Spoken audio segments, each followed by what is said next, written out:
welcome you to Spartanburg, South Carolina, on the campus of Wofford College. And here in Ben Johnson Arena tonight, it's the ETSU Bucks against the Wofford Terriers in a SoCon battle.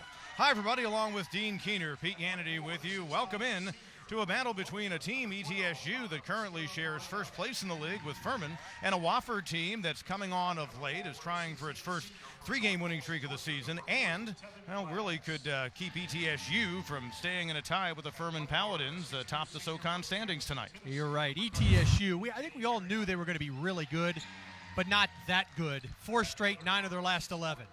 You see the standings in the SoCon, Dean, and ETSU trying to keep pace with a Furman team it's already lost to, but there are Chattanooga and UNCG, and for that matter, Samford and Wofford lurking. The key is you want to stay among the top 6 teams to stay out of having to play on Friday at the SoCon tournament, which is now less than a month away. And the Bucks were able to convert for 21 points. McGee, another three-point try, not going to go, and Glass winning the rebound battle right there. Fletcher McGee, 43% on three-pointers, but 0 for 2 in the early going. Glass showing nice athleticism, just literally went up and grabbed that out of Ryan Sawvale's hands. Mascara Perea not a three-point threat, so he gives it away to Cromer. Shot clock coming up on 10. How about a try by A.J. Merriweather, and he rattles it home, and the senior out of Jackson, Tennessee, putting the Bucks up by 5 early on. Just into the game, Derek Brooks. That's him with the ball for Wofford. Garcia feeding Pegram. Pegram at 6'10", the sophomore from the Charleston area. Backing in on Banks. Garcia wide open, and he drains a 3 that time, and Eric Garcia is heating up. Again, as we noted, he had only 8 points against Mercer, but had a huge game in a lot of areas, but so far he's gotten Wofford right back in it here. And I think 3 out of 11 with a couple of misses since that last dead ball. Cromer doing what he's done so well this year, and that's why TJ Cromer averages over 18 points a game. Terriers force another turnover. Garcia out high, and the senior drains another tray. Just like that, it's a 6-point game. Garcia, 5 in the shot clock. McGee, the step back. Knocks down the tray, and Fletcher McGee with another three-pointer. 10 seconds to go. Bucks, they had a timeout to use, but they'll just go ahead and simply try to play for a final shot. Cromer way downtown, and TJ Cromer with the silencer to end things in the opening half with a 6-point lead. Spartanburg, South Carolina, ETSU, the 6-point lead. Pete Yannity, Dean Keener back with you. Well, ETSU shooting lights out, but they've got a bunch of turnovers. Maybe they'd have a bigger lead, while Wofford, yeah, they really haven't been stroking it like they're used to. Lots to talk about on both sides. I'm sure both coaches talked about the turnovers, though. For Wofford, there were some highlights, especially in the last 10 minutes. Eric Garcia with the patented scoop shot. But there were also other players in this game. Look, Pegram kept it alive, and he was able to find Nathan Hoover, who hit 2 threes. We see one knocked down right there. And then toward the end of the half, Garcia receives the screen, and he's able to find backcourt mate Fletcher McGee again with his patented shot. That's a step-back 3.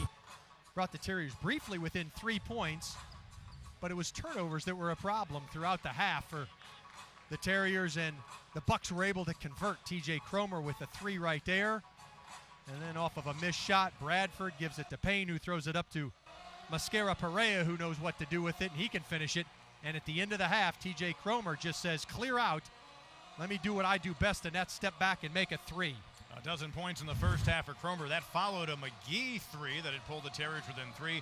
Opening half numbers, and again, you see the hot shooting by the Bucks, but turnovers, big issue on each side. Well, there's a lot of things right there. The one thing you don't see is 4 charges taken by the Wofford Terriers. That kept them in the game defensively for the first 20 minutes. ETSU is 14-0 this season when leading at the half. They're up by 6 as we get ready for our second half after this. If you game at both ends, that's easy to do. Nice feed, one big to the other. Mascara Perea to Glass, who finishes. Got an Indiana transfer and a Wichita State transfer, so you know the quality of those 2 big guys and what they brought to this ETSU team in their first year each playing for Steve Forbes. Garcia returns with his signature delivery to the basket. So coming up on 8 to play, you've got a 6-point game. Wofford's been no closer than 3 since they fell behind by 13 in the opening half, but Garcia!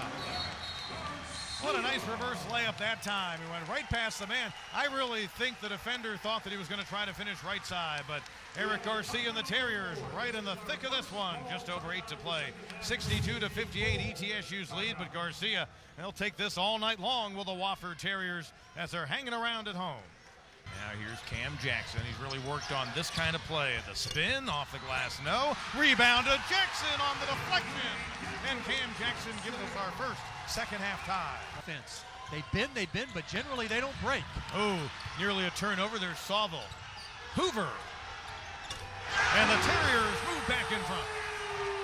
The Wofford did close from 13 down within 3. Now the Terriers, their biggest lead of the evening. Inside the feed, little hesitation, glass, no. Mascara Perea, and Jackson with the rejection. The guy 3 of 14 from behind the arc, Tevin Glass taking that shot.